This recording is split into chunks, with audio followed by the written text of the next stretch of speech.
հարցներ դրանց։ Ազգային ժողովում ելույթ ունեցող այդպիսի падգամավորներին ոչ տարիքն է բռնում։ Այն մեկինը սերը չի բռնում, կին է եղել։ Մեկը կին է, մեկը ջահել падգամավոր է, խոսում է Արցախի անկախության մասին, ու չի խոսում Արցախ ազատագրած, անկախություն պարգևած Բաբայան Սամվելը,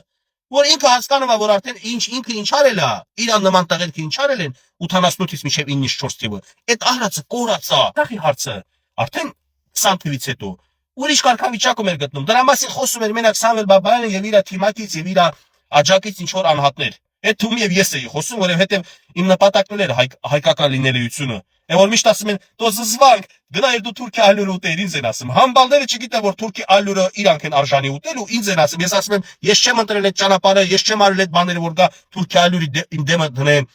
Ձեր քաղաքական ղեկավարությունն է արել եւ արդեն այնպիսի իրավիճակ է, որ պետքա մի քայլ հետ գնալ, որպեսզի փրկվեր։ Իսկ դուք ոչ թե մի քայլ հետ եք ուզում գնալ։ Ուզում եք շագոն մարշ, վաշտանեք, sense Թուրքերի վրա, աշխարհի վրա, Ռուսաստան, ձեր եղբայր Ռուսաստանի վրա։ Հիմա եկելա չեն հանգստանում, էլի կրակը մեջներն է, էփում էր, բա մենք էսի մատաղ տվինք